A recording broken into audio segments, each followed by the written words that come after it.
നാളെ മഹ്ശറയിൽ എന്താണ് സംഭവിക്കുന്നത്? അർശിൻ്റെ ഇടഭാഗത്ത് നോക്ക് ജഹന്നമ. അള്ളാഹിൻ്റെ സൃഷ്ടികളിൽ വെച്ച് ഏറ്റവും വലിയ സൃഷ്ടിയാണ് അർശ്. അപ്പോൾ അർശിൻ്റെ ഇടത് ഭാഗത്ത് ജഹന്നമാണ്. വലഭാഗമിൽ നിർത്തപ്പെടുന്നത് സ്വർഗമാ.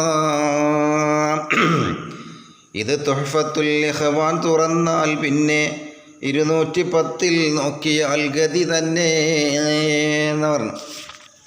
ഉടൻ തന്നെ കൊണ്ടുവരപ്പെടും മീസാനും തൂക്കാനെയും അമലൊക്കെയും അതിലേക്കിടും തൂക്കാനും.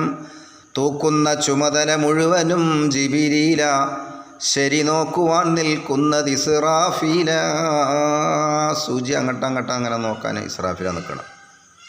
ഗുണത്തിൻ്റെ തട്ടിൽ ഭാരമില്ലൊരു വ്യക്തിയിൽ ഉടൻ തന്നെ തിരുനബി വന്നിടും കവറുന്നതിൽ.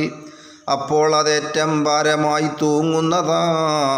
അത് കണ്ടവൻ സന്തോഷമായി പറയുന്നതാ, അതിരറ്റ വിജയം നിങ്ങളാൽ എനിക്കിന്ന് ലഭിച്ചല്ലോ. പറയുക നിങ്ങളാരാണെന്ന്.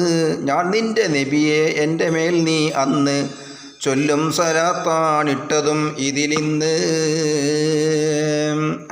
അപ്പോൾ ആ കവർ കൊടുത്തിട്ട് എന്താണ്? നബിയുടെ മേൽ സലാത്ത് ചൊല്ലിയതാണ്. ഇത് തുഹ്ഫത്തുൽ ഇഖ്വാൻ, നീ നോക്കതിലുള്ളതാ. 212 ബയാൻ ചെയ്യുന്നതാ.